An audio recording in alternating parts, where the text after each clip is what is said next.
Et que l'Église dise Amen. Un autre Amen. Un Amen retentissant. Je vous souhaite la bienvenue ce soir à notre session de développement de leadership. Nous remercions le Seigneur pour ce qu'il fait. Et nous remercions le Seigneur pour ce que nous avons appris la semaine dernière. Je prie que cette parole porte des fruits dans chaque vie au nom de Jésus. Une chose d'apprendre, une chose est d'écouter, mais c'est une autre chose de mettre cette parole pour qu'elle entre dans votre cœur, qu'elle pénètre le cœur et produise des résultats. La parole va produire des résultats dans chacune de nos vies au nom de Jésus. Il n'y aura pas d'exception. Toute personne qui écoute la parole de Dieu doit réagir positivement à cette parole, de manière pratique à cette parole de Dieu. Et les gens au dehors, ceux qui ne connaissent pas ce que nous entendons, lorsqu'ils voient le fruit, lorsqu'ils voient le produit, lorsqu'ils voient l'évidence pratique et les efforts dans notre vie, ils sauront que nous avons été avec Jésus. Et je prie qu'il y aura de l'évidence dans notre vie, que nous avons été avec Jésus au nom de Jésus. Nous sommes une fois encore ici et nous sommes là pour apprendre. Nous sommes ici pour lire la parole de Dieu et pour étudier la parole de Dieu. Et je prie que ce que nous entendons, ce que nous apprenons, nous puisse porter des fruits, 30, 60 et puis une centaine dans la vie de chacun au nom de Jésus. Donnez-moi un bon amen. Père, nous te remercions ce soir, nous bénissons ton nom parce que tu nous as rassemblés ensemble encore. Et nous demandons, Seigneur, que tu fasses quelque chose dans chaque cœur, dans chaque vie, dans chaque famille et dans tout le ministère au nom de Jésus. Je prie, Seigneur, que nous n'allons pas lire la parole en vain. Nous n'allons pas apprendre la parole en vain. Nous n'allons pas étudier la parole en vain. Mais la parole aura un impact puissant dans chaque vie au nom de Jésus.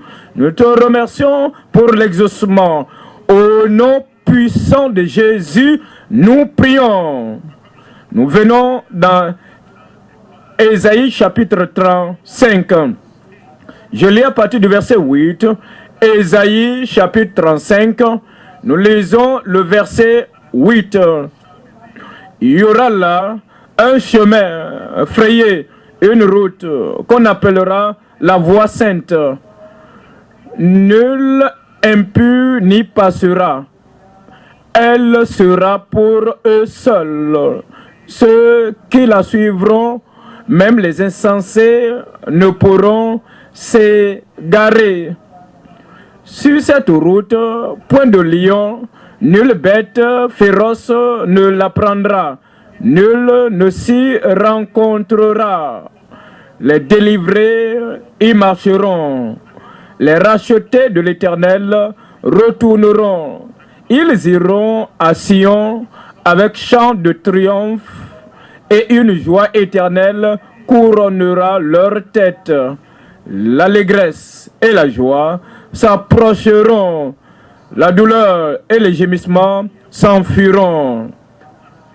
Comme vous considérez le verset 8, il parle du chemin de la sainteté, une route de la sainteté. Après que nous avons expérimenté cette œuvre de sanctification de la grâce, il met cette pureté, cette sainteté dans le cœur et s'assure que nous menons cette vie de la justice d'une manière différente, cette vie de la sainteté d'une manière sanctifiée, pour que nous puissions savoir que nous avons été sauvés. Parce que nous sommes sauvés, nous devenons de nouvelles créatures en Christ. Et puisque maintenant nous sommes sanctifiés, après la sanctification maintenant, il y a la sainteté plus élevée que celle à laquelle vous pouvez penser ou entendu lorsque vous étiez sauvés. Plus élevée, plus large, plus profonde et plus riche que celle dont vous avez entendu parler lorsque vous étiez sauvés à la maison, dans la vie et dans le ministère. La sainteté nous rend meilleurs. La sainteté fait de nous plus utiles. La sainteté nous rend plus profitables. À travers la sainteté fait de nous des croyants, des voisins meilleurs. Vous êtes saints, vous êtes sanctifiés et purifié. Cela fait de vous un voisin meilleur, un meilleur ami. Vous avez été un ami à quelqu'un, maintenant vous êtes sauvé, maintenant vous êtes sanctifié, que vous êtes maintenant sanctifié. Cette expérience de la sainteté, cette pureté de cœur, cette sanctification fait de vous un meilleur ami. En vérité, elle fait de vous un meilleur citoyen dans le pays. Dans n'importe quel pays vous êtes, j'allais dire, lorsque vous êtes sanctifié et que la nature sainte de Dieu vient s'implanter en vous, cela fait de vous un meilleur citoyen, un meilleur professionnel. Dans n'importe quelle profession vous avez, votre caractère, votre moralité et vos interactions et votre fidélité, votre honnêteté et probité font de vous un meilleur professionnel, un meilleur fonctionnaire d'État. Vous travaillez avec le gouvernement et que maintenant vous êtes sauvé, maintenant vous êtes sanctifié. Cela fait de vous un meilleur fonctionnaire d'État. Vous êtes un ouvrier dans l'église. Vous êtes un ouvrier dans une ONG, une organisation non gouvernementale. Le fait que vous êtes sanctifié, le fait que vous êtes purifié, que vous marchez sur le chemin de la sainteté, cela fait de vous un meilleur ouvrier. Vous êtes marié. En tant que mari, cela fera de vous un meilleur mari. Vous êtes une femme, la sainteté fait de vous une meilleure femme. Vous êtes parent, la sainteté fait de vous un meilleur parent. Les enfants, la sainteté fait de vous des meilleurs enfants. Vous êtes membre d'une église et que véritablement vous êtes sanctifié. Cette sainteté fait de vous un meilleur membre de cette église. Peut-être vous êtes un ministre, un prédicateur, un pasteur. L'expérience de la sainteté fait de vous un meilleur ministre dans l'église. La sainteté est productive. La sainteté fait quelque chose. La sainteté n'est pas dormante. La sainteté n'est pas vide.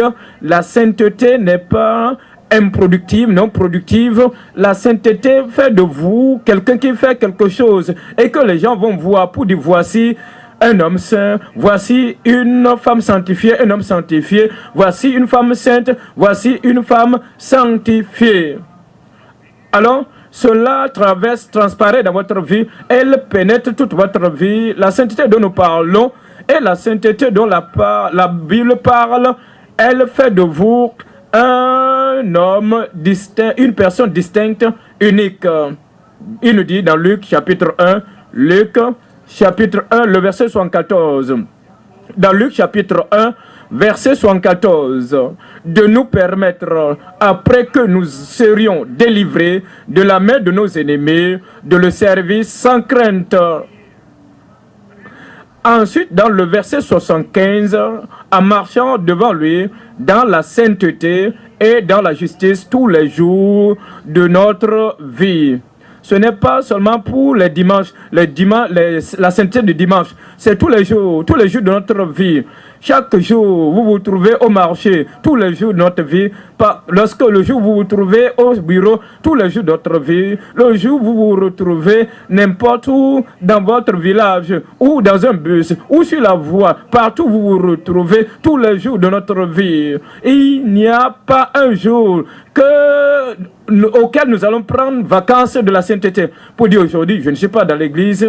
Aujourd'hui, je ne suis pas au pupitre. Aujourd'hui, puisque je ne prêche pas, aujourd'hui, je ne suis pas en train de servir. C'est tous les jours de notre vie. Que vous prêchez ou pas, combien de temps nous passons même au pupitre? Un coup de temps comparé à toute la journée que nous passons. Alors, tous les jours de notre vie, nous devons vivre dans la sainteté. Nous sommes sainteté à l'éternel. Notre vie produit un cœur sainteté, un cœur saint. La sainteté produit l'hospitalité. La sainteté produit l'honnêteté. La sainteté produit l'espérance. La sainteté apporte de l'honneur. La sainteté même nous guérit. Et la sainteté nous préserve notre santé. La sainteté produit l'humilité dans notre vie. La sainteté vient avec le bonheur. Et finalement, la sainteté viendra avec l'héritage céleste. Pensez à cela. Pensez à cela. Lorsque nous sommes saints, si nous sommes sanctifiés, si la puissance du sang de l'agneau nous donne, fait son œuvre puissante dans notre vie, dans notre âme, dans notre esprit, lorsque cette sainteté opère, la sainteté, l'expérience de la sainteté est produite, il y aura de l'hospitalité, il y aura de l'honnêteté, Il n'y aura pas de la malhonnêteté dans le service. Il n'y aura pas de la malhonnêteté dans n'importe quelle profession que nous faisons. Nous serons honnêtes si réellement nous sommes saints. Et il y aura, cela va donner de l'espérance du ciel. Il y aura l'espérance. Celui qui a cette espérance en lui se purifie lui-même. Même comme lui-même il est pur.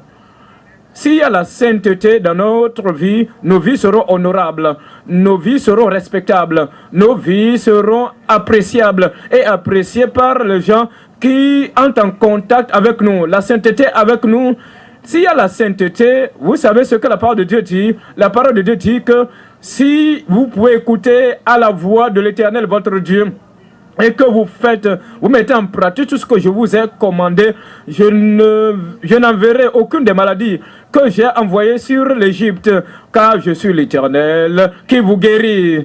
Cela veut nous dire que la sainteté produit la guérison et la sainteté dans notre vie. La sainteté produit l'humilité.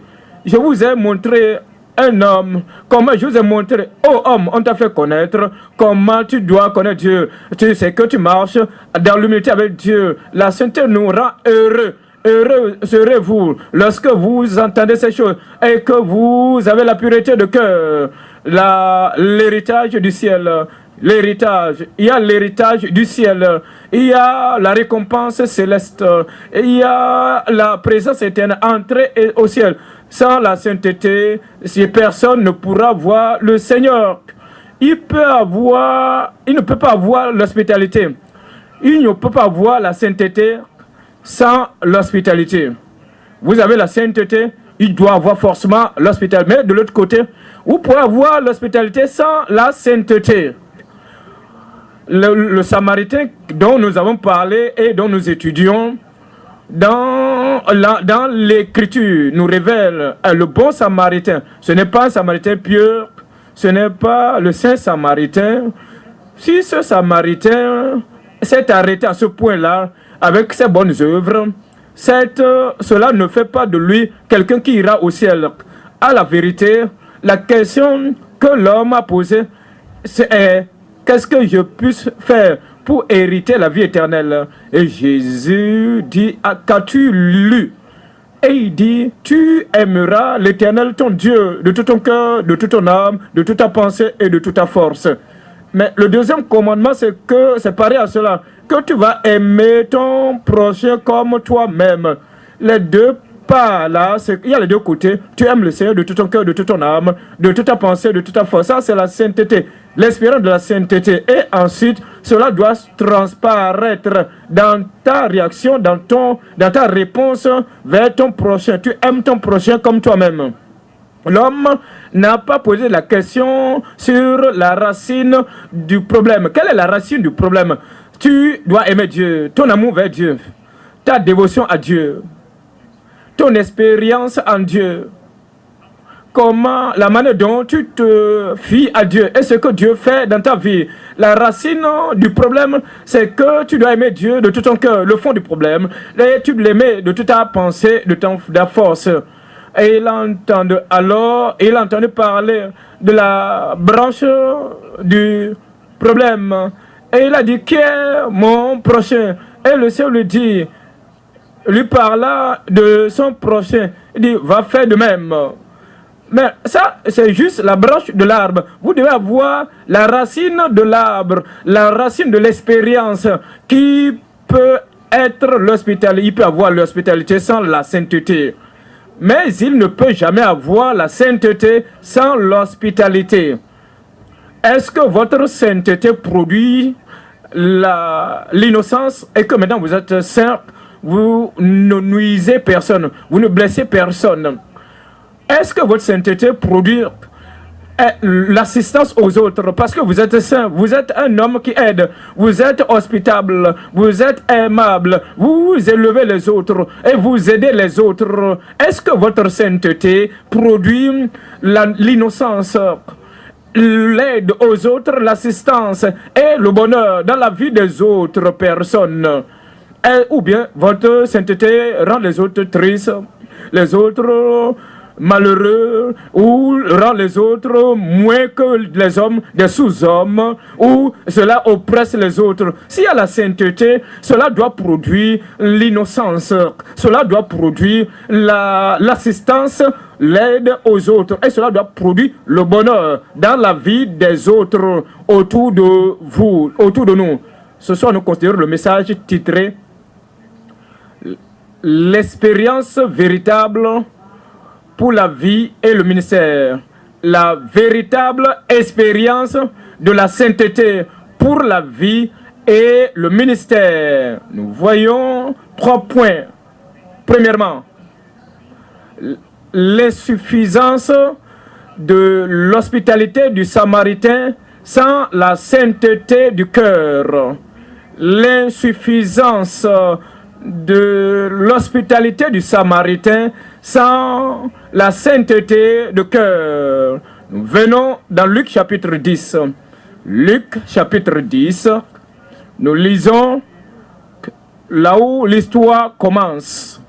Parfois, lorsque vous commencez par la racine de l'histoire, lorsque vous coupez, vous survolez l'origine du problème de l'histoire et la première partie de l'histoire, et vous vous accrochez à la dernière partie de l'histoire, vous pouvez vous égarer. Et c'est ce que beaucoup d'églises ont fait. Ils se sont accrochés à la dernière partie de l'histoire. Et sans parler du salut, et sans parler du pardon, et sans parler de la justification par la foi, et sans parler de la grâce de Dieu, ils envoient leurs gens au dehors d'aller être des bons samaritains au dehors là-bas. Par l'effort humain de ses membres, ils essaient, ils font de leur mieux pour être de bons samaritains. Même si vous mesurez pour être un bon samaritain et sans être un pécheur pardonné, sans être un pécheur racheté, sans devenir quelqu'un de pieux et de saint, vous n'allez pas toujours aller au ciel. L'insuffisance de l'hospitalité du Samaritain sans la sainteté de cœur. Je lis dans Luc chapitre 10, Luc chapitre 10, le verset 25. Un docteur de la loi se leva et dit à Jésus pour l'éprouver, « Maître, que dois-je faire pour hériter la vie éternelle ?» Voici le fond du problème. Hériter la vie éternelle. Si ce que nous faisons ne peut pas nous amener à hériter la vie éternelle, nous devons réexaminer, reconsidérer ce que nous faisons. Si ce que nous faisons va nous éloigner de Dieu, va nous éloigner de Dieu à la fin du jour, nous devons vérifier, examiner ce que nous faisons. Ça peut sembler bon. Ce que nous faisons peut sembler fructueux. Ce que nous faisons peut être comme quelque chose de profitable à l'humanité, même profitable à la terre. Mais la question est la suivante. Est-ce que c'est ce que je dois faire pour hériter la vie éternelle? Est-ce tout ce que je dois faire pour hériter la vie éternelle? Et Jésus lui dit, qu'est-il écrit dans la loi? Qu'est-il écrit dans la loi? Qui lis-tu? Il répondit, tu aimeras le Seigneur, ton Dieu, de tout ton cœur. Attendez, tu aimeras l'Éternel, ton Dieu. Et il vint pour éprouver le Fils de Dieu. Nous pouvons connaître la parole qui suit dans la tête. Nous pouvons connaître la parole dans nos cœurs, dans notre pensée. Qui lis-tu? Oui, si je dois avoir la vie éternelle, je dois aimer l'Éternel, mon Dieu, de tout mon cœur. Qu'en est-il de tout ce que tu es venu pour faire? Tu es venu pour éprouver le Seigneur, le Christ. Tu es venu pour le tenter, pour le piéger. Est-ce que cela fait partie de la connaissance que tu as? La connaissance d'aimer Dieu de tout ton cœur, de toute ton âme, de toute ta pensée et de toute ton âme, de toute ta force et de toute ta pensée et ton prochain comme toi-même. Cet homme était comme l'un des pharisiens. Il connaît la parole, mais il ne pratique pas la parole. Et il lui dit, tu as bien répondu, lui dit Jésus, fais cela. Qu'est-ce que cela veut dire? Aime l'Éternel ton Dieu de tout ton cœur, de toute ton âme, de ta force, de ta pensée, Fais cela et tu vivras. Aime ton prochain comme toi-même. Tu ne peux pas court-circuiter cette dernière partie et courir et garder cette partie seulement sans examiner ton amour pour Dieu de tout ton cœur, de toute ton âme, de toute ta pensée et de toute ta force. Et après avoir donné la première place à Dieu, maintenant que tu as mis Dieu à la première place, tu as recherché pour le royaume de Dieu, tu es pardonné de tous tes péchés du passé, ta vie est changée et tu es sanctifié, tu es rendu saint maintenant. Ton prochain, tu dois aimer maintenant ton prochain comme toi. Fais cela et tu vivras. Mais lui, voulant se justifier, vous comprenez maintenant, celui qui veut être sauvé en réalité ne va pas vouloir se justifier lui-même. Il est injuste et il veut se justifier lui-même. Il est un pécheur et il veut se justifier lui-même. Il a la connaissance, mais il ne pratique pas cette connaissance et il veut se justifier lui-même. Il est venu pour l'argumentation. Il est venu pour argumenter. Est-ce que tu me dis que je ne suis pas juste? Tu veux me dire que je ne suis pas un... Tu sais, je suis pas en train de faire la part de Dieu. Fais cela et tu vivras. Oui, c'est bon. Voulant se justifier, il dit à Jésus, et qui est mon prochain? Jésus reprit la parole. Jésus reprit la parole et dit, il a repris l'histoire et lui racontant. Il ne demande pas la question pour aller au centre du problème. Jésus l'aurait répondu. Il voulait se justifier lui-même. Et tout ce qu'il voulait faire, c'est... Je suis un bon voisin aussi également. J'aime mes voisins aussi. Je suis un pharisien. J'aime mes collègues pharisiens. Je suis un sadducéen. J'aime mes frères, mes amis sadducéens. Je suis d'une telle tribu. J'aime ma tribu. J'aime mes voisins tribaux. Et c'est ce que Jésus aurait pu dire. Mais c'est le voisin qui vit tout à lui voit le voisin au-delà. Le voisin, et il a dit celui même qui est plus loin de toi. Ce n'est pas celui qui est proche de toi. Et lui parla d'un bon samaritain. Mais vous comprenez qu'il y a eu un bon samaritain. Être un bon samaritain, ce n'est pas suffisant. L'hospitalité n'est pas un substitut à la sainteté. La sainteté de cœur, la sainteté dans ta pensée, la sainteté profondément enracinée en toi. L'hospitalité n'est pas un substitut à la sainteté. Ce n'est pas seulement cela. La sincérité n'est pas un substitut pour le salut.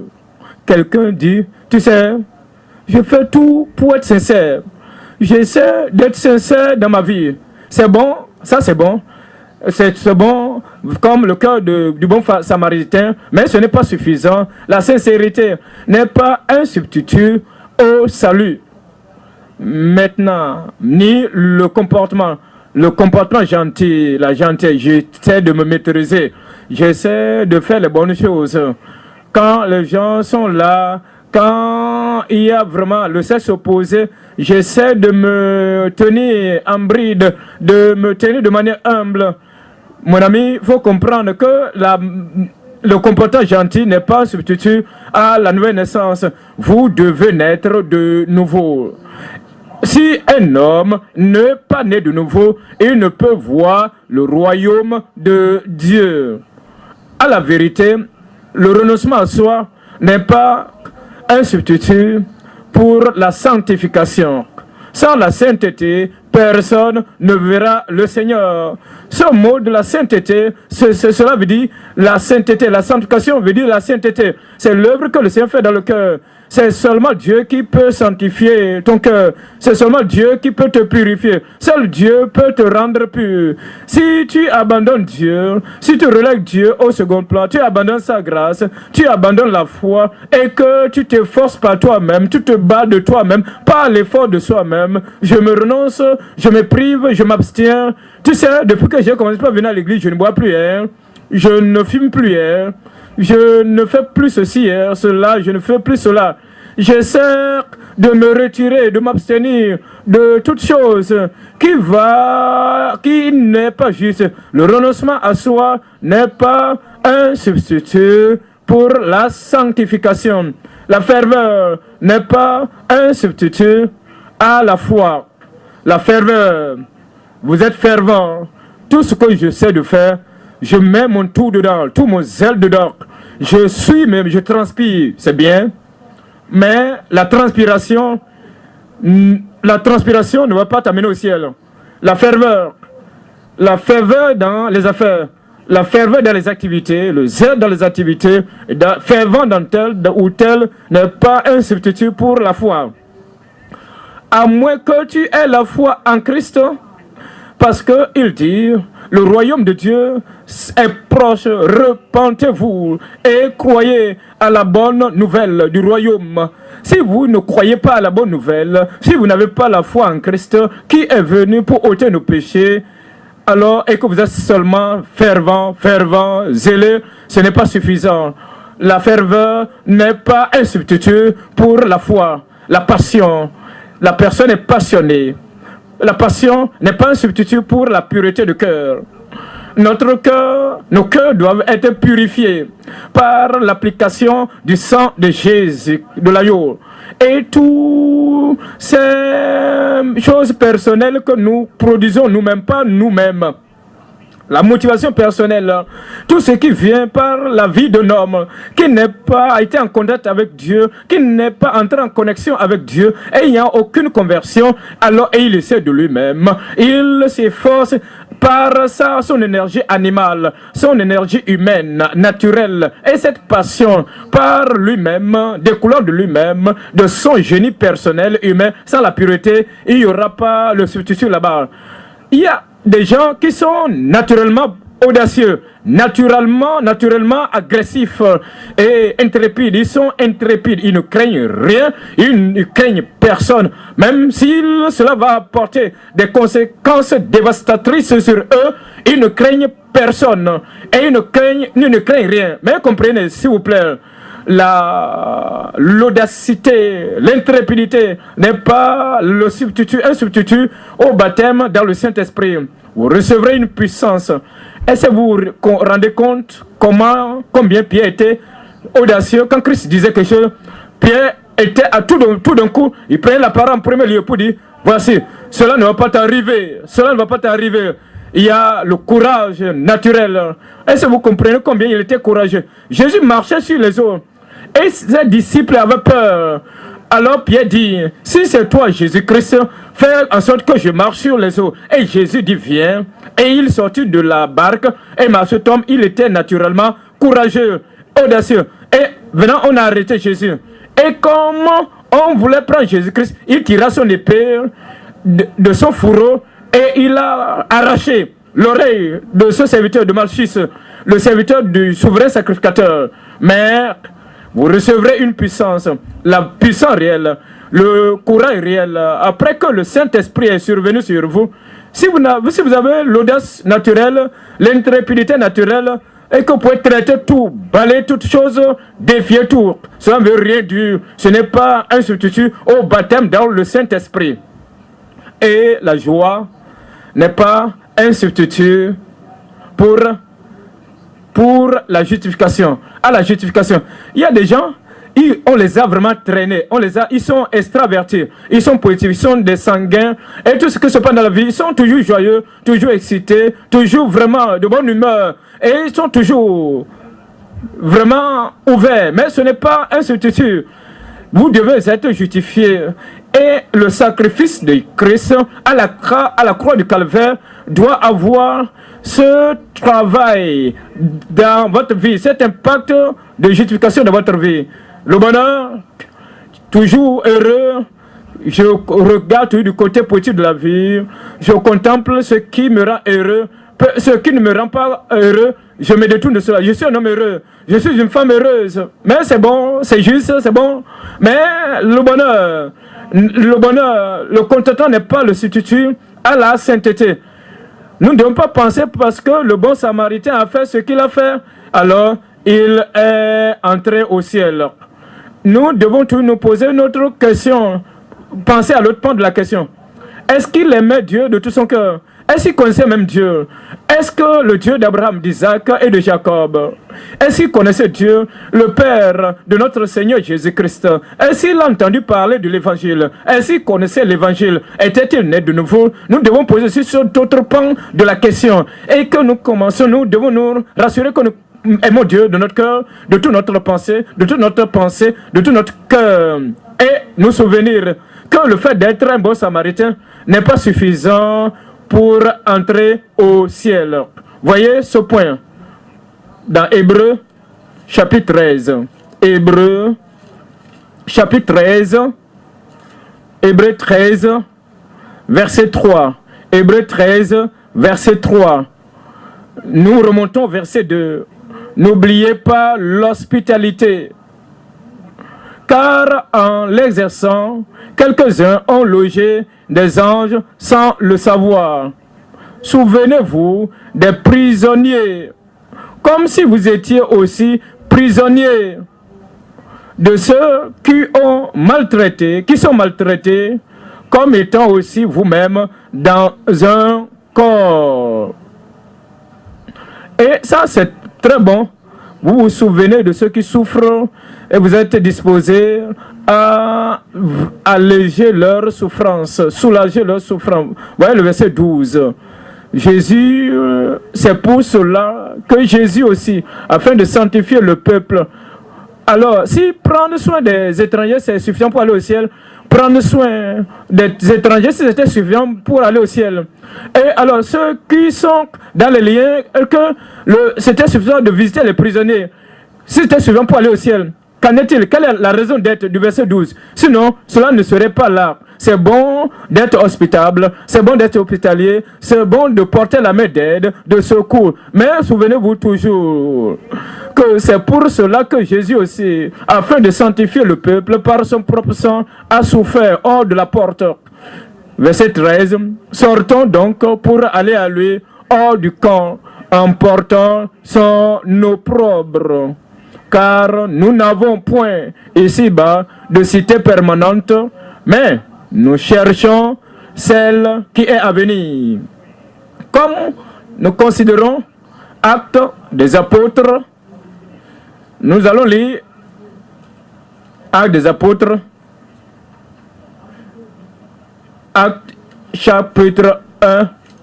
Le fait d'être un bon samaritain n'est pas suffisant pour être chrétien, pour aller au ciel. Vous devez être un saint pieux, un homme sauvé. Nous considérons Actes chapitre 10, le verset 1. Acte 10, verset 1. Il y avait à Césarée un homme nommé Corneille, centenier dans la cohorte dite italienne. Cet homme était pieux et craignait Dieu avec toute sa maison. Il faisait beaucoup, voyez ceci, considérez ceci, il faisait beaucoup d'aumônes au peuple et priait Dieu continuellement. Il donnait beaucoup d'aumônes au peuple et priait Dieu continuellement. Alors un ange s'est apparu. Alors le fait de voir la vision ne veut pas dire que tu es né de nouveau. Parce que cet homme a eu une vision d'un ange. Et l'ange a dit, tout ce que tu faisais, c'est devenu un monument devant Dieu. Ce n'est pas suffisant pour aller au ciel. Nous voyons chapitre 11 de Actes des Apôtres, Actes chapitre 11, le verset 13. Cet homme nous raconta comment il avait vu dans sa maison l'ange se présentant à lui et disant, envoie à Joppé et fais venir Simon, surnommé Pierre, qui te dira des choses par lesquelles tu seras sauvé, toi et toute ta maison. Toi et toute ta maison. Comment? Tu seras comment? Dites-le, tu seras comment? Tu seras sauvé. Il donnait des aumônes et Pierre envoie chercher Pierre. Il te dira les paroles par lesquelles tu seras sauvé. Déjà, il priait, il était fervent dans la prière, chaque fois priant continuellement, priant à Dieu. Mais envoie Pierre, envoie chercher Pierre. Il va venir te dire les paroles par lesquelles tu seras sauvé. Il a vu, il a eu une vision. Là, on lui a parlé. La vision ne l'a pas sauvé. Et l'ange dit, envoie chercher Pierre. Il te dira les choses par lesquelles tu seras sauvé. Il a entendu la parole, il avait la parole de connaissance. Il connaissait le nom de Pierre sans connaître Pierre auparavant.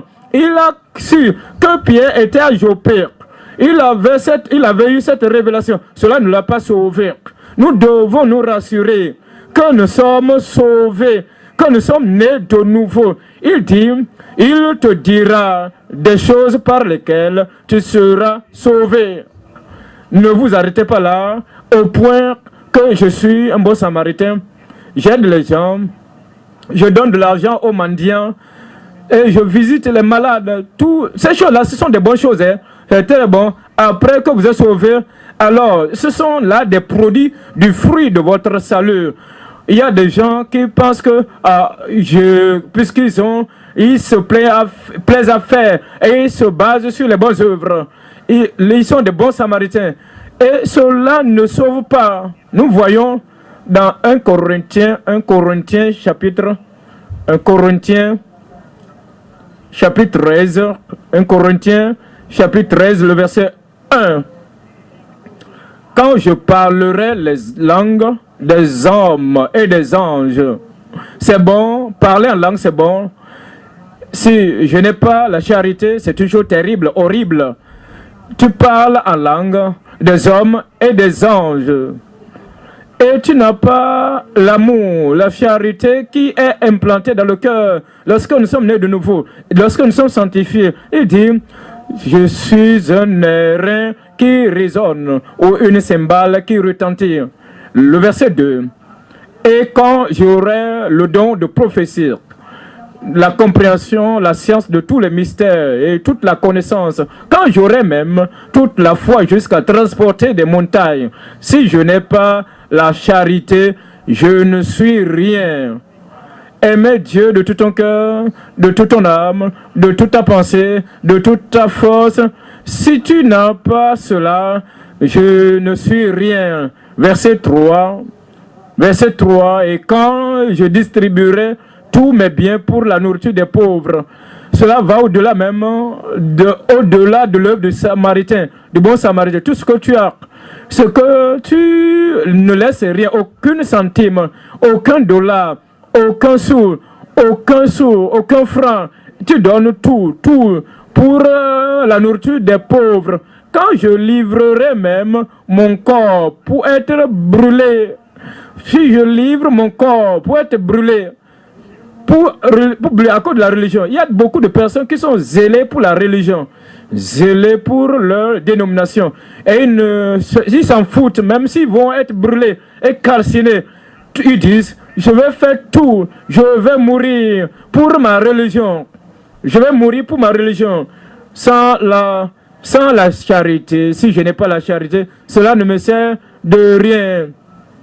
Tout ce que nous faisons par l'effort humain, par l'énergie animale, par notre force, notre puissance, tout ce que nous faisons et que nous devenons des héros dans la vie. Si nous ne sommes pas sauvés, si nous ne sommes pas nés de nouveau, si nous ne sommes pas sanctifiés, si nous n'avons pas la sainteté de Dieu dans nos cœurs, cela ne nous sert rien. Romains chapitre 12. Je vais premièrement lire à partir du verset 13. Romains chapitre 12. Je commence à lire à partir du verset 13. Pourvoyez aux besoins des saints. Exercez l'hospitalité. C'est bon, mais devons nous souvenir du verset 1 et 2. Je vous exhorte donc, frères, par les compassions de Dieu, à offrir vos corps comme un sacrifice vivant, saint, agréable à Dieu, ce qui sera de votre part un culte raisonnable. Ça, c'est le premier niveau. Ça, c'est la fondation. Il s'agit là de la racine, il s'agit là du pivot, de la chose, de l'expérience indispensable. Vous vous soumettez à Dieu vous-même, vous vous soumettez à Christ et vous êtes totalement abandonné, voué à Dieu. C'est alors que cela sera votre culte raisonnable. Avant de venir maintenant au verset 13, pour voyer aux besoins des saints, exercer l'hospitalité. Revenez au verset 2. Ne vous conformez pas au siècle présent, mais soyez transformés par le renouvellement de l'intelligence. Le renouvellement de l'intelligence, la régénération de votre âme, le renouvellement de votre cœur total. Cela se produit. Vous êtes sauvés. Et la grâce de Dieu pénètre dans votre cœur et fait l'œuvre de la grâce. Après cela, l'hospitalité viendra. Il poursuit et dit, afin que vous discerniez quelle est la volonté de Dieu, ce qui est bon, agréable et parfait. Je prie que Dieu nous aide à équilibrer toutes choses dans nos vies, dans nos comportements, dans nos caractères et dans nos ministères. Au nom de Jésus. J'attends un autre amen. Deuxième point maintenant. Je lis dans 1 Timothée, 1 Timothée chapitre 2, 15. 2 Timothée chapitre 2, le verset 15. Elle sera néanmoins sauvée en devenant mère, si elle persévère avec modestie dans la foi, dans la charité et dans la sainteté. Voyez cela. Cela parle de la famille.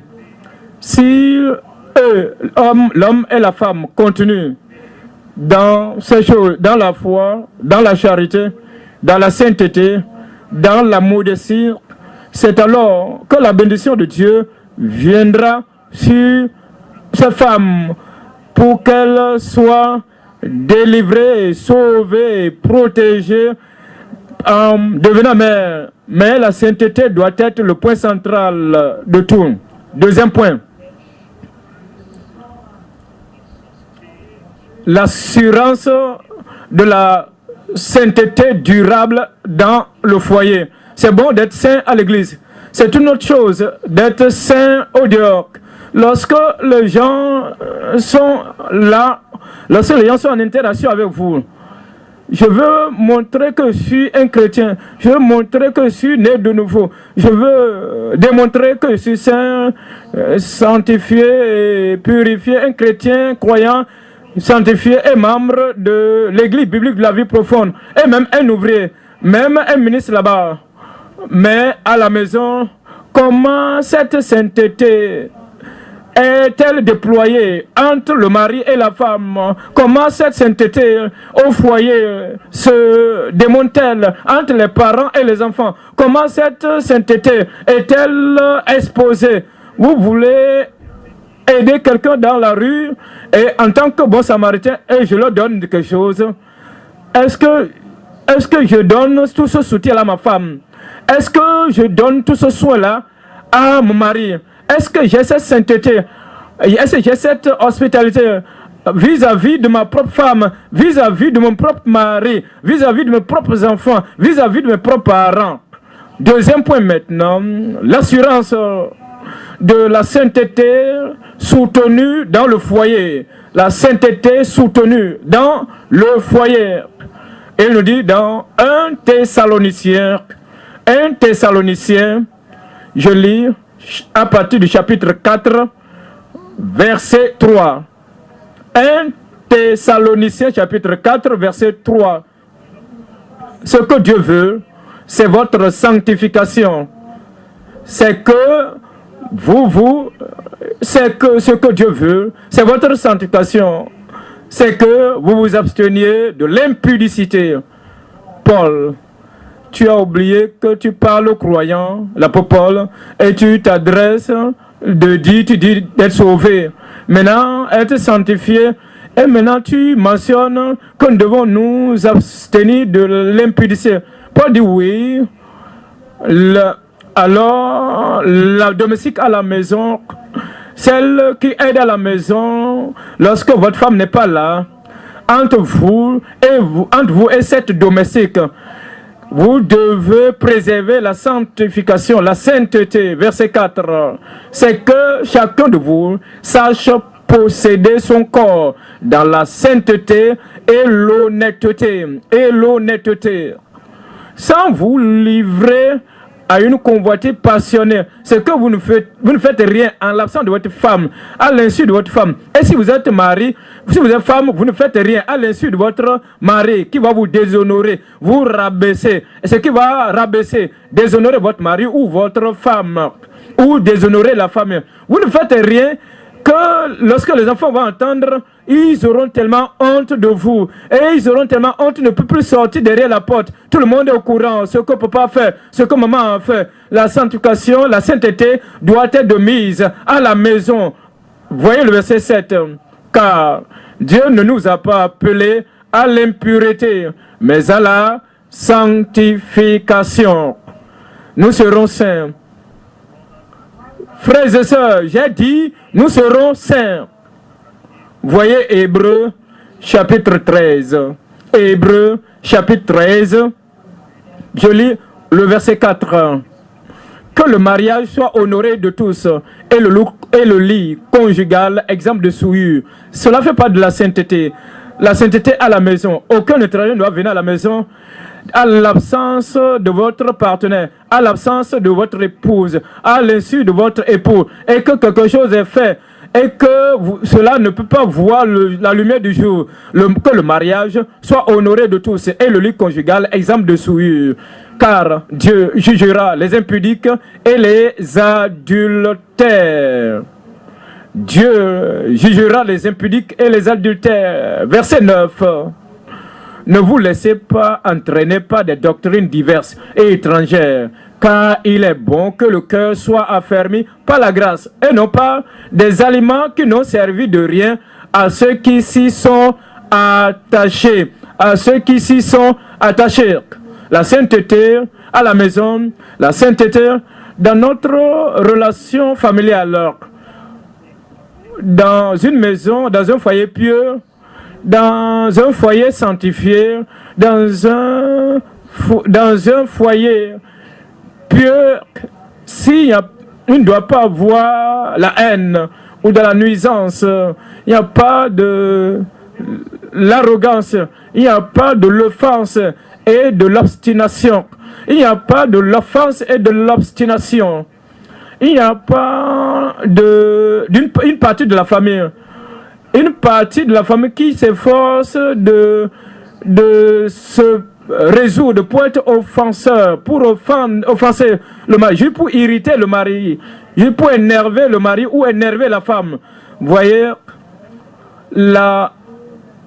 il n'y aura pas la levure de la malice, de l'injustice, la levure de l'oppression. Il n'y a pas une levure de l'anarchie où le mari peut sortir sans même dire quelque chose à sa femme. Je suis le mari, non? Et là, ou bien la femme va sortir pour aller n'importe où, sans même rien dire à son mari. Et nous devons vivre selon la loi. La loi veut dire, nous sommes guidés par la loi. La loi veut dire, nous sommes en interaction, nous coopérons ensemble et nous faisons les choses qui sont normales. Je connais ça dans la sincérité.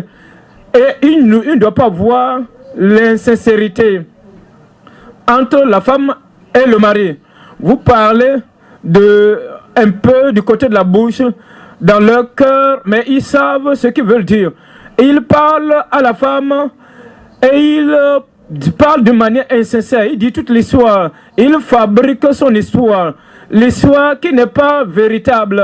Juste pour amener l'homme à comprendre ou la femme à comprendre. Il raconte les ombres. Il raconte l'histoire. L'histoire qui n'est pas vraie. Juste pour avoir l'approbation de la femme.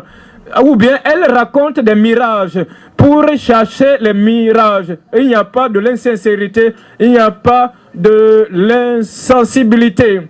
Dans un foyer pieux où la sainteté règne. Il n'y a pas de la négligence ou de la plainte, toujours murmurant. Il a mis tout cela là. Pourquoi il n'est pas là même là? Pourquoi il a pris cela? Pourquoi il a rangé ceci? Pourquoi il a pris ceci? Pourquoi il a ôté? Pourquoi il agit comme ça? Ah, je me rappelle. C'est comme ça il a fait l'autre fois. C'est comme tu as fait quelques mois passés. Et on s'attaque, c'est des attaques. Ce n'est pas le cas. Ce n'est pas un foyer sanctifié là. Ce n'est pas un foyer pieux ça. Ce n'est pas un foyer heureux ça. Et cela n'est pas un foyer où Dieu est honoré, où la parole de Dieu est obéie. Il n'y a pas d'arrogance ou de négligence. Nous ne négligeons pas délibérément notre femme pour dire je vais à l'église. Et toi, tu restes à l'église toute la journée. Le temps de revenir à la maison, tout le monde s'est endormi déjà. Et il n'y a aucune communion. Et c'est comme vous sont tellement mariés à l'église. Et ils sont tellement mariés à la dénomination. Au point où la femme se débat seule, c'est forte seule, elle est solitaire. Ça, ce n'est pas un foyer pieux. Si nous devons démontrer la sainteté, ramener la sainteté à la maison, la sainteté dans nos foyers, ramener la sainteté au lieu où nous vivons, il n'y aura plus d'arrogance ou de négligence. Il n'y aura pas d'esclavage dans la maison. L'esclavage, garder la femme en captivité, ça, ce n'est pas de la chrétienté. Mettre la femme en prison et transformer la maison en une prison, ce n'est pas la sainteté ça, ce n'est pas de la chrétienté ça. L'esclavage et la captivité ou du mari et la femme a transformé la maison en une cellule, commandant le mari, ne quitte pas la maison avant que je ne revienne. Et elle pense, si elle parle, tu penses que c'est un soldat militant et c'est la femme qui parle au mari esclave. Dans une maison heureuse, dans un foyer heureux, dans un foyer où il y a la sainteté, toutes ces choses-là, tout cet esclavage, toute cette animosité disparaît. Dans un foyer saint, il n'y a pas un étranger, il n'y a pas un substitut. Il n'y a pas une femme étrangère qui vient et que l'homme accorde plus d'attention à cette femme étrangère. Et il n'a plus... Ainsi, dans la maison pieuse, il ne donne pas d'attention à la femme étrangère. Elle peut venir du village. Elle peut être l'ancienne copine. Lorsque tu étais encore dans le péché, que tu ne t'es pas encore né de nouveau, et il n'y a plus d'attention, plus de soucis. Elle peut être une femme que vous avez rencontrée au bureau. Nous avons dîné ensemble. Il n'y a pas d'opportunité, il n'y a pas d'occasion, il n'y a pas de permission à l'étranger ou un substitut. Il n'y aura personne qui va venir pour être un substitut à votre femme. Peut-être votre petite soeur qui vit avec vous, ou la femme qui vous a été envoyée pour vous aider dans les travaux domestiques. Il n'y a pas un étranger, une étrangère, un substitut. Il n'y a pas la recherche personnelle, il n'y a pas de l'égoïsme. Là où il y a la sainteté dans le foyer, il y aura la sainteté dans nos foyers. Cela commence par la sainteté dans le cœur. C'est une expérience, mes frères, mes sœurs, que vous avez. Le Seigneur circoncis ton cœur et rend votre cœur saint et rend votre cœur sanctifié. Alors, à cause de cette expérience, dans le foyer, il y aura l'assistance. Il y aura de l'assistance. Nous considérons Genèse chapitre 2, le verset 18. Genèse, chapitre 2, verset 18. L'Éternel Dieu dit, « Il n'est pas bon que l'homme soit seul. Je lui ferai une aide semblable à lui. » Une aide semblable à lui. Il y a de l'aide dans le foyer. Nous aidons les uns les autres, l'un l'autre, pour nourrir le corps. S'entraidant pour être encouragé, s'entraidant pour être enthousiasmé à vivre. La femme, le mari ne serait pas en train de penser à la séparation ou au divorce. La femme ne serait pas en train d'imaginer au suicide ou bien de s'enfuir de la maison pour aller ailleurs, où elle peut se réfugier, où elle peut cacher sa tête pour se se réfugier, échapper à toute oppression. Il y aura de l'aide, il y aura de l'unité dans Matthieu chapitre 19. Dans la maison, il y aura la maison où il y a la sainteté, au foyer où la sainteté est de mise, il y aura l'unité. Matthieu chapitre 19, verset 4. Matthieu 19, verset 4. Matthieu 19, verset 4, il dit, il leur répondit, n'avez-vous pas lu que le Créateur, au commencement, fit l'homme et la femme, un seul homme et une seule femme, et qu'il dit, c'est pourquoi l'homme quittera son père et sa mère, et s'attachera à sa femme, et les deux deviendront une seule chair. L'unité dans la maison. S'il y a la véritable sainteté, verset 6, alors, ainsi ils ne sont plus deux, mais ils sont une seule chair, que l'homme donc ne sépare pas ce que Dieu a joint, que personne ne sépare pas ce que Dieu a joint. Un amen là-bas, rien ne vous divisera entre toi et ton mari, entre toi et ta femme, au nom de Jésus.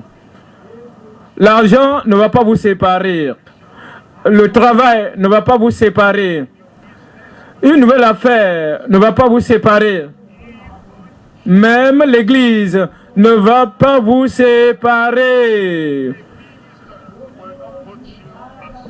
Un ministre ne va pas vous séparer. Et vous savez, une nouvelle voiture, une nouvelle parcelle, une nouvelle maison, il construit là-bas, construisant des étages, des gratte-ciels. Cela ne va pas vous séparer au nom de Jésus.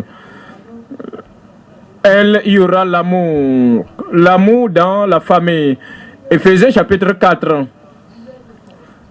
Éphésiens 4, 25. Marie, aimez vos femmes comme Christ a aimé l'Église. Aimez vos femmes comme Christ a aimé l'Église. Nous voyons Tite chapitre 2.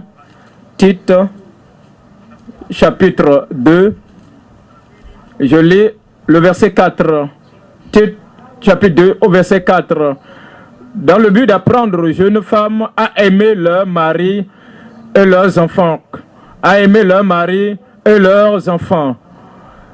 Les maris aiment les femmes dans un amour sincère, dans un amour transparent, dans un amour non prétentieux. Ce n'est pas un amour hypocrite, c'est un amour sans dissimulation, sans sournoiserie.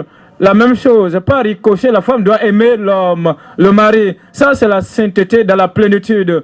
L'unité, l'amour, l'intimité. Il n'y a pas de cache-cache par rapport au compte bancaire. On ne cache rien à la femme. Il n'y a il n'y a pas un compte secret caché à la femme ou la femme cache un compte au mari. Il n'y a rien de caché dans le téléphone, rien de caché dans le iPad, dans les tablettes. Il n'y a rien de caché sur le bureau d'ordinateur, et que vous cadenassez, vous scellez tout. De peur que la femme ne vienne pour voir, ou le mari ne vienne pour voir ce qu'elle a. Il y a l'intimité, et il n'y a pas de cache-cache, il n'y a pas de cachette. Lorsqu'il y a la vraie sainteté, ces choses de prétention, cette chose superficielle, ces niveaux superficiels de sainteté, cela ne peut pas nous amener au ciel. Ces cache-cache, ces hypocrisies ne peuvent pas nous amener au ciel. Ésaïe 58, verset 7. Ésaïe 58, verset 7. Partage ton pain avec celui qui a faim, et fais entrer dans ta maison les malheureux sans asile. Si tu vois un homme nu, couvre-le, et ne te détourne pas de ton semblable. Et ne te détourne pas de ton semblable. Et ne te détourne pas de ton semblable. Les deux deviendront une seule chair. Cela veut dire que vous ne cachez rien. Vous ne vous cachez pas à votre propre chair. Vous ne cachez rien à votre propre chair. L'intimité. Il y a le besoin. Il y a le besoin. Le fait que la femme connaît dans le cœur que mon mari a besoin de moi. Et mon mari va me permettre qu'il a besoin de moi. Et la femme aussi va dire, la femme saura que je suis en besoin par mon mari. Ce n'est pas que si tu es là, oh, c'est bon. Si tu n'es pas là, c'est bon. Tu es là, c'est bon. Si tu n'es pas là, j'ai mes propres besoins. Je suis un adulte maintenant. Avant de me marier, est-ce que tu peux t'imaginer comment je me suis prise en charge? Je n'ai pas en réalité besoin de toi, mon mari. Je me suis juste marié. Tu n'as pas en réalité marié, mais tu t'es juste marié. Mais il doit avoir le besoin, la nécessité entre nous. Proverbe 31, Proverbe chapitre 31. Proverbe chapitre 31. Je lis le verset 10. Qui peut trouver une femme vertueuse? Elle a bien plus de valeur que les perles. Le cœur de son mari a confiance en elle. Le cœur de son mari a confiance en elle. Et les produits ne lui feront pas défaut. Les produits ne lui feront pas défaut. Elle lui fait du bien et non du mal tous les jours de sa vie. Et de sa vie en tant que femme ou mari. Elle se procure. Il y aura l'échappatoire au jugement. Le mari, elle aide la femme pour que la femme puisse échapper. Et la femme aide le mari pour que le mari puisse échapper au jugement. Les parents aident les enfants afin que les enfants puissent échapper échapper à la calamité, échapper au mal, échapper à l'oppression, échapper à tout ce qui est négatif. Mais lorsque nous vivons juste seulement ensemble, et l'homme, il veut faire quelque chose qui va le nuire, et elle, ou bien elle veut faire quelque chose pour se nuire elle-même. Mais elle est adulte, si elle voit des choses, tu te dis, elle sait ce qui est bien, non? Si elle voit ce qui est bien pour elle, c'est bon. Si elle se blesse, ça va l'apprendre. Qu'en est-il si elle meurt sans avoir appris la leçon? Ok, si elle meurt, alors je vais prendre une autre femme. Ça, ce n'est pas un bon mariage. Alors, vous devez échapper tous. Nous allons échapper. Vous allez échapper. Et votre mari ne va pas vous abandonner pour vous perdre au nom de Jésus. Votre femme ne va pas vous abandonner pour que vous perdiez au nom de Jésus. Voici la sainteté à la maison. Genèse chapitre 19, 15. Genèse 19, 15. Dès l'aube du jour, les anges insistaient auprès de Lot en disant, lève-toi, prends ta femme, tu vas au ciel, prends ta femme avec toi. Tu es en train d'expérimenter la sainteté, prends ta femme avec toi. Tu as de nouvelles expériences de monter au sommet de la montagne, j'allais dire, prends ta femme avec toi, prends ta femme avec toi. Et tes deux filles qui se trouvent ici de peur que tu ne périsses dans la ruine de la ville. Et comme il tardait, les hommes le saisirent par la main, lui, sa femme et ses deux filles, car l'Éternel voulait l'épargner. L'Éternel voulait l'épargner. Et l'amenèrent et le laissèrent, et l'amenèrent et le laissèrent hors de la ville. Après les avoir fait sortir, l'un d'eux dit, après les avoir fait sortir, l'un d'eux dit, on les a fait sortir, il dit, sauve-toi pour ta vie. Ne regarde pas en arrière, ne regarde pas derrière toi et ne t'arrête pas dans toute la plaine. Sauve-toi vers la montagne de peur que tu ne périsses. Vous savez ce qui s'est passé par la suite à cette famille.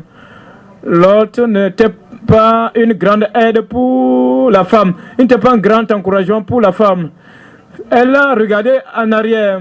Et l'autre n'était pas un bon exemple, un grand exemple pour les sœurs, pour les filles plus tard.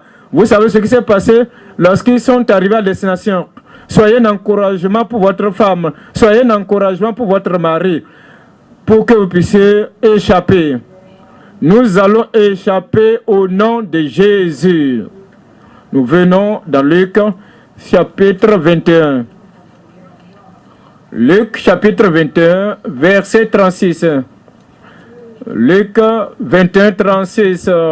Veillez et priez en tout temps afin que vous ayez la force d'échapper. Le jugement vient. Tous seront là. Le jugement du grand trône blanc viendra. Christ vient et il va enlever l'église avec lui dans un enlèvement glorieux. Rassurez-vous que ce n'est pas vous seulement qui échappez à la grande tribulation. Votre mari va échapper. Votre femme va échapper. Vos enfants vont échapper. Et vos parents vont échapper. Vos parents, vos proches vont échapper. Vos voisins, les neveux, aidons-nous les uns les autres, veillez les uns sur les autres, encouragez les uns les autres, encouragez-vous, veillez donc et priez en tout temps, afin que vous ayez la force d'échapper à toutes ces choses qui arriveront et de paraître debout devant le Fils de l'homme. Il y a l'abnégation, le renoncement à soi. Dans la sainteté, si dans le mariage, dans le foyer, si le foyer est béni par la sainteté, il y aura le S du sacrifice de soi. Vous servez les uns les autres. Vous mettez votre femme d'abord en priorité. Vous servez, vous donnez la priorité à votre mari. Vous pourvoyez aux besoins de la famille. Vous mettez votre femme en premier lieu. Vous mettez vos enfants en premier ensuite.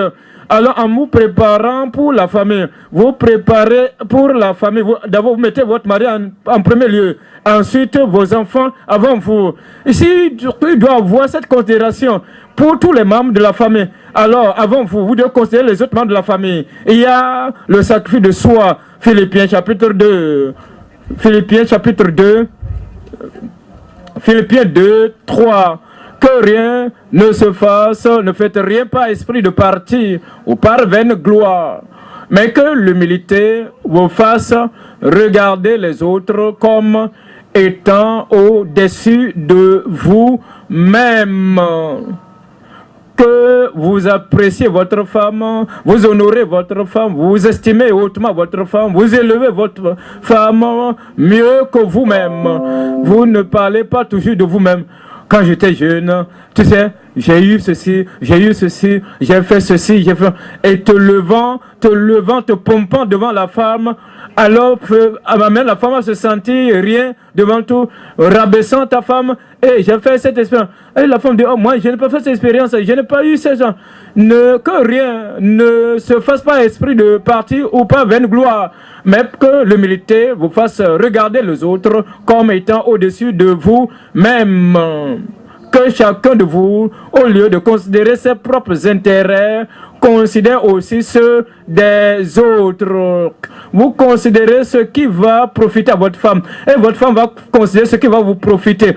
Alors, dans le verset 5, ayez en vous les sentiments, la pensée de Christ qui était en Jésus-Christ. Ayez en vous les sentiments qui étaient en Jésus-Christ, lequel, existant en forme de Dieu, n'a point regardé comme une proie à arracher d'être égal avec Dieu, mais s'est dépouillé lui-même en prenant une forme de serviteur, en devenant semblable aux hommes, ayant paru comme un simple homme.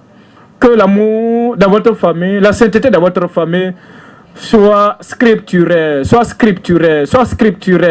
afin que tout ce que vous allez faire, qu'est-ce que l'Écriture dit de cela?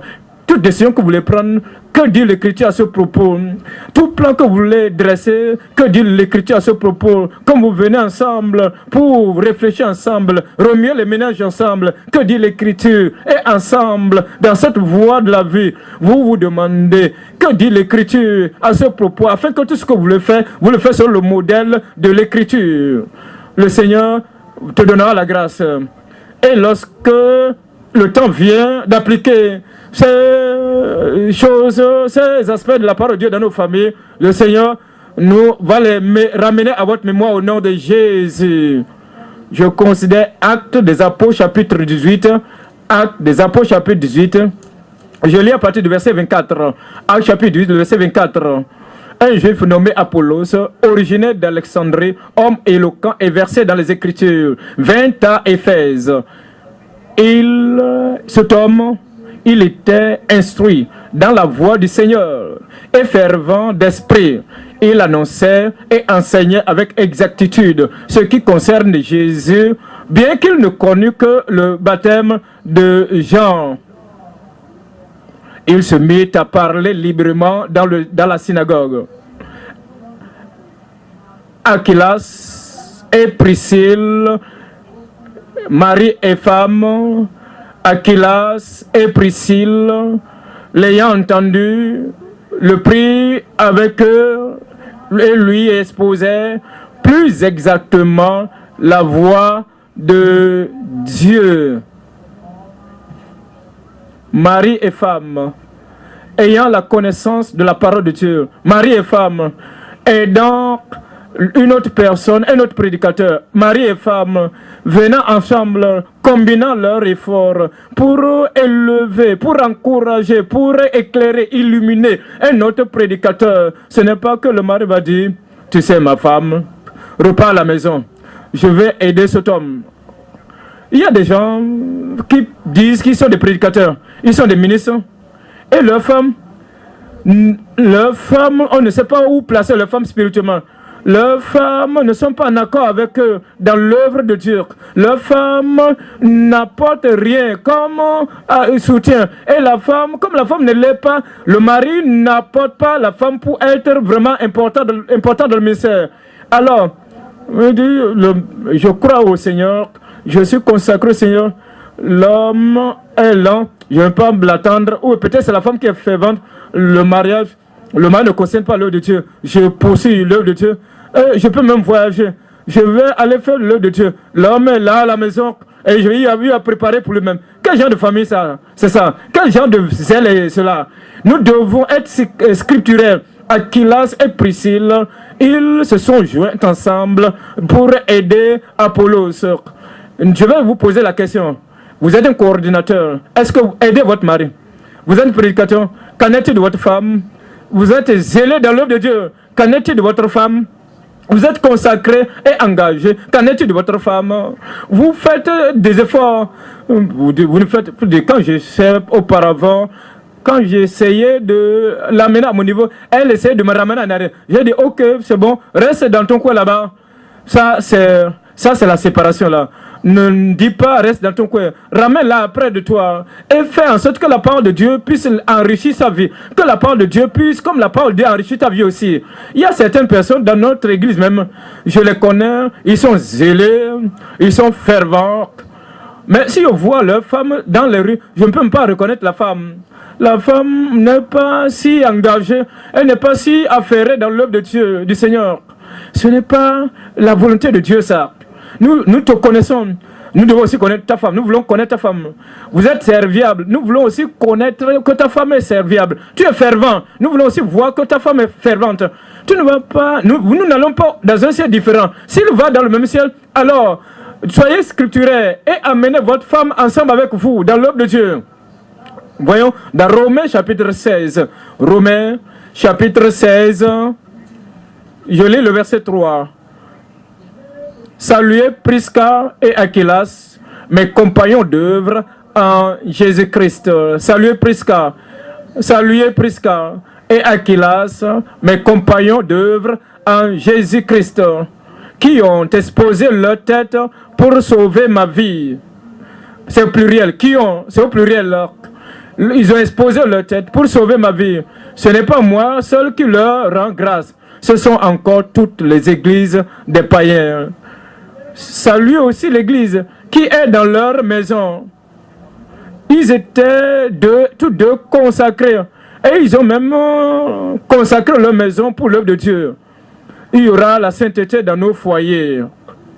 La sainteté dans nos maisons. L'assistance l'un envers l'autre. L'unité l'un envers l'autre. L'amour l'un envers l'autre. L'intimité l'un avec l'autre. Il y aura la nécessité, le besoin de l'un de l'autre. Il y a le fait d'échapper au jugement, du jugement et de la calamité pour aider l'un et l'autre pour échapper au jugement. Il y a l'abnégation, le renoncement à soi et le fait d'être scripturaire. Cela va se produire dans votre famille. Si quelqu'un ne dit pas Amen là-bas, je dis cela va se produire dans votre famille. Cela va se produire au nom de Jésus. Troisième point maintenant, l'importance de la sainteté scripturaire pour entrer au ciel. L'importance de la sainteté scripturaire pour entrer au ciel. Soulignez ce mot, scripturaire. Il y a une sainteté fabriquée. Cette sainteté adaptable n'est pas scripturaire. C'est comme la justice de soi. Cette justice de soi, l'auto-justice aux yeux de Dieu, c'est comme des haillons, des vêtements sales. Cela n'a aucune qualité aux yeux du Dieu Tout-Puissant. Il y a l'arrogance, la sainteté arrogante. Je suis plus saint que d'autres personnes. Il pense ainsi que c'est suffisant. Je suis apparemment plus juste que les pharisiens. Regarde ce que je porte, regarde ce que je ne porte pas. À l'extérieur, je suis juste plus que les pharisiens. Je suis vraiment libéral envers les pauvres. Je suis généreux et je donne. Et ces gens-là, ils brandissent cette libéralité façonnée et ils pensent que c'est suffisant. Je suis innocent de la société, des mots sociétaux. Ce que les gens font dans la société, je ne le fais pas. Je suis innocent des mots de la société. Je suis en train d'émuler, d'imiter les grands héros dans la société, dans l'histoire. Regardez l'histoire. L'histoire de notre pays, regardez l'histoire de notre église, l'histoire, et je choisis des héros là-bas, et sans le salut, et sans la sanctification, je suis en train de les imiter, de les émuler, d'imiter les héros dans l'histoire. Je suis compté parmi les meilleurs à la maison, au service, au bureau. Je suis considéré parmi les meilleurs. Et je sers l'humanité de la manière la plus considérable. Et je suis vraiment conscient dans tout ce que je fais. Et il pense ainsi que ce type de sainteté fabriquée à la manière humaine, la justice extérieure, la libéralité, l'innocence personnelle, compter parmi les membres. Je suis dans le livre de tel, imitant les héros, servant l'humanité, sincère dans tout ce qu'ils font. Et ils pensent ainsi que c'est tout ce qu'il faut. Ça, c'est la manière humaine, c'est le génie humain, ça. C'est la fabrication humaine. C'est ce que l'homme fait. Un homme qui ne croit même, un athée peut faire ça. En réalité, c'est ce pourquoi il se gonfle. Je ne vais pas aller à l'église. Regarde-moi, je suis un héros. Je ne lis pas la Bible, mais regarde-moi, je suis libéral. Je ne vais pas à l'église, mais regarde-moi bien. Je sais l'humanité. Et toutes ces choses ne vont pas amener personne au ciel, quelqu'un au ciel, mais il faut la sainteté du cœur, la sainteté que Christ lui-même implante. C'est la sainteté qui va nous amener au ciel. J'irai là-bas. Je dis, j'irai là-bas. Nous irons là-bas au nom de Jésus. Ces choses façonnées à la manière humaine, je suis ceci, je suis cela, par moi-même, je n'ai pas besoin de la prière, je n'ai pas besoin du salut, je n'ai pas besoin de Christ, je peux le faire de moi-même.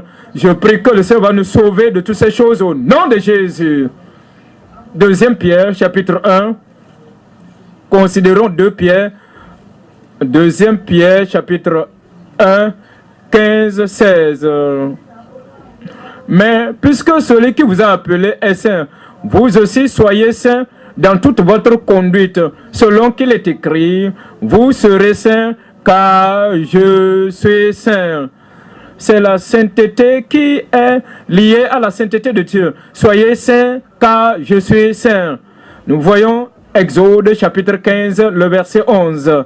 Exode chapitre 15, je lis le verset 11. Qui est comme toi parmi les dieux, ô Éternel? Qui est comme toi, magnifique en sainteté, digne de louange, opérant des prodiges? Voyez le verset 13. Par ta miséricorde, tu as conduit, tu as délivré ce peuple. Par ta puissance, tu le diriges vers la demeure de ta sainteté.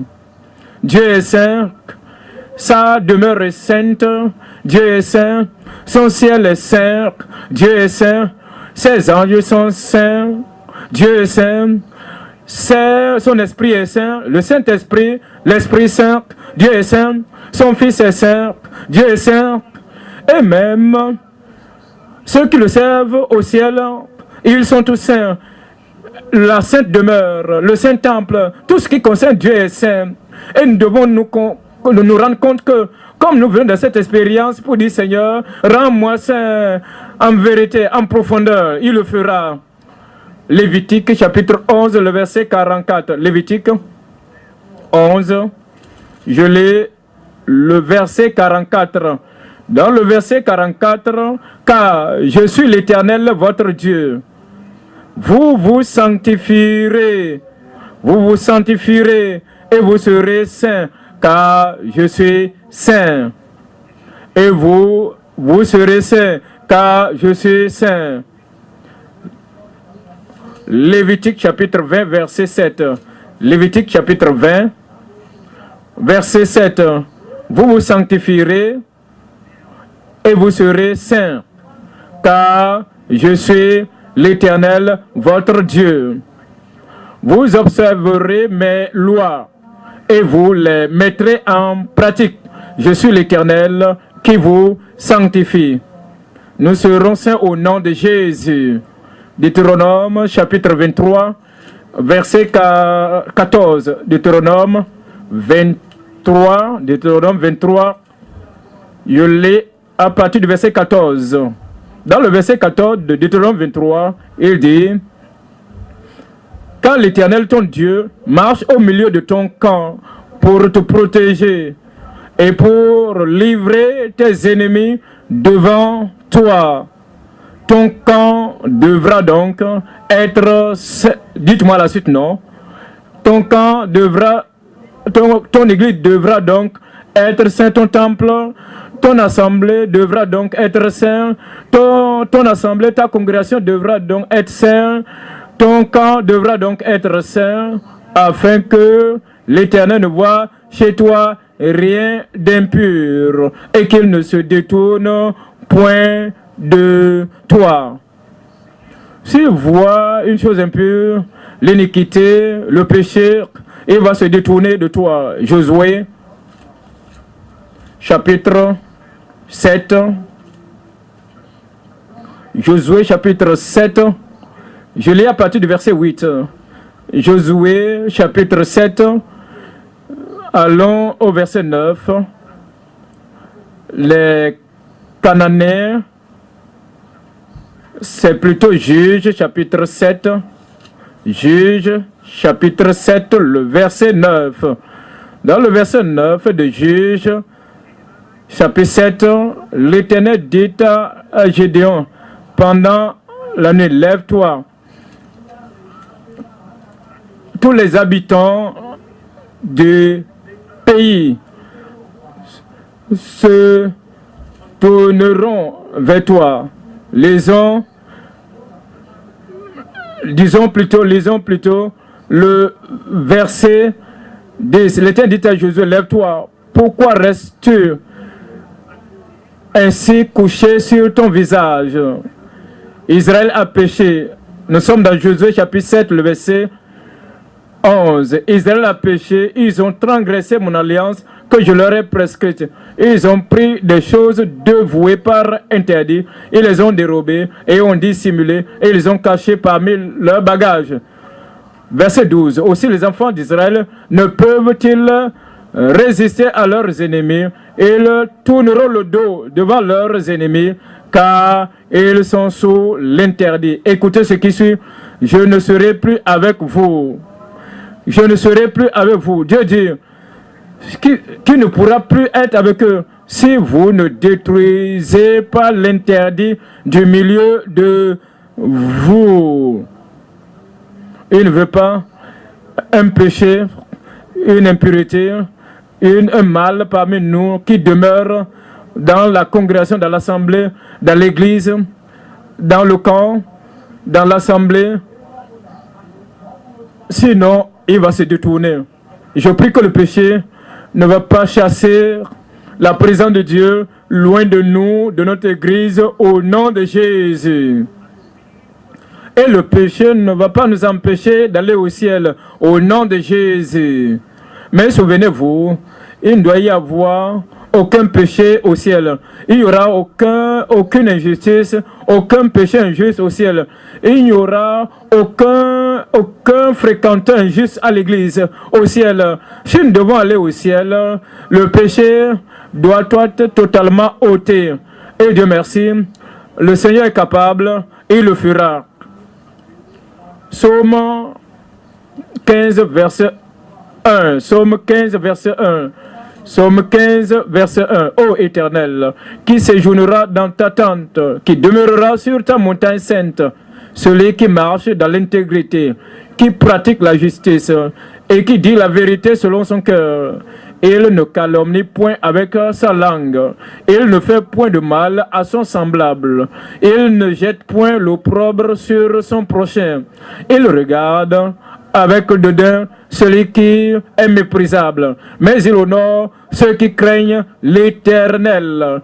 Il ne se rétracte point s'il fait un serment à son préjudice. Il n'exige point d'intérêt de son argent, des gains égoïstes. Il n'accepte point de dons contre l'innocent. Celui qui se conduit ainsi ne chancelle jamais. Dieu nous aidera à aller au ciel. Psaume chapitre 24, verset 3. Dans Psaume 24, verset 3. Qui pourra monter à la montagne de l'Éternel? Qui s'élèvera jusqu'à son lieu saint? Celui qui a les mains innocentes et le cœur pur. Celui qui a les mains innocentes et le cœur pur. Celui qui ne livre pas son âme au mensonge. Celui qui ne livre pas son âme au mensonge et qui ne jure pas pour tromper. Cette sainteté qui nous qualifie pour le ciel, le Seigneur va nous la donner à chacun au nom de Jésus. Matthieu chapitre 5, verset 8. Matthieu chapitre 5, verset 8. Heureux ceux qui ont le cœur pur, car ils verront Dieu. Je verrai Dieu au jour final. Je dis, je verrai Dieu au jour final. Il nous préparera. Il va nous purifier et nous le verrons en ce jour final au nom de Jésus. Hébreux chapitre 12. Je lis à partir du verset 14. Hébreux chapitre 12, verset 14. Recherchez la paix. Recherchez la paix avec tous et la sanctification et lisez. Lisez-moi la suite, non? Hébreux 12, 14. Lisez la suite. Recherchez la paix avec tous et la sanctification sans laquelle personne ne verra le Seigneur. Nous verrons le Seigneur au jour final au nom de Jésus. Éphésiens chapitre 5, verset 25. Éphésiens chapitre 5, verset 25. Marie, aimez vos femmes comme Christ a aimé l'Église et s'est livré lui-même pour elle. Pourquoi le sacrifice?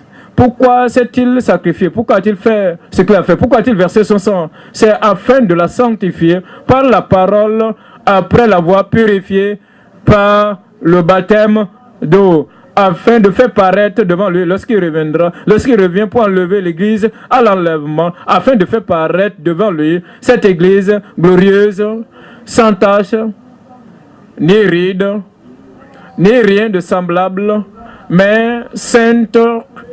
Dites-moi la suite. Dites cela à vous-même. Dites à votre voisin. Dites à l'église, mais sainte et irrépréhensible. Je veux vous encourager, ministre de Dieu. Je voulais dire, comme nous repartons dans les églises locales, dans nos districts et dans les groupes de districts, s'il vous plaît, mettons l'emphase sur le fait que l'hospitalité du Samaritain n'est pas suffisante, que l'hospitalité à la manière humaine n'est pas juste la sainteté qui vient du ciel, la sainteté à la manière de Dieu qui découle du cœur de Christ, la sainteté qui coule du calvaire doit entrer dans nos vies. C'est cela, nous devons démontrer cela, dire cela aux ouvriers. Oui, c'est bon de travailler pour Dieu, c'est bon d'être zélé dans l'œuvre de Dieu, mais le zèle seul n'est pas suffisant. Il doit avoir la sainteté de cœur, la sainteté de pensée, la sainteté dans nos âmes, la sainteté dans notre esprit et la sainteté dans nos foyers, la sainteté au bureau, la sainteté lorsque nous sommes seuls, la sainteté lorsque nous sommes avec les autres.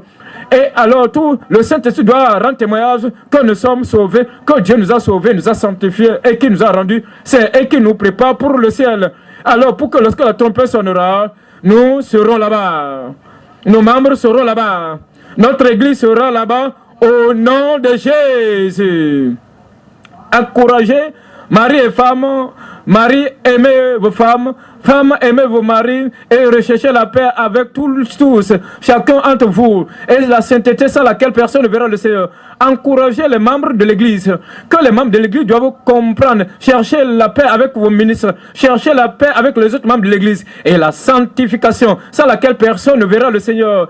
Souvenez-vous et rappelez-vous à vous-même que peu importe ce que vous êtes, quel que soit votre titre dans la maison de Dieu, vous devez rechercher la paix avec votre ministre, vous devez rechercher la paix avec les autres ministres, vous devez rechercher la paix avec les autres membres et rechercher la paix avec tous les hommes et la sainteté sans laquelle personne ne verra le Seigneur. Le Seigneur veut nous rendre saints en vérité et il le fera dans notre cœur, il le fera dans notre pensée. Alors, ainsi, nous allons entrer au ciel. Cet homme qui est venu au Seigneur pour dire, que ferai-je pour entrer dans le royaume de Dieu et pour posséder la vie éternelle? Tu aimeras le Seigneur, l'Éternel, de tout ton cœur, de toute ton âme, de toute ta pensée, de toute ta force. Et que tu aimeras ton prochain comme toi-même. La grâce de Dieu nous aidant, nous allons le faire. Et lorsque cette trompette va sonner, Dieu merci, je serai là-bas. Je dis Dieu merci, j'y serai. Je dis Dieu merci, je serai là-bas.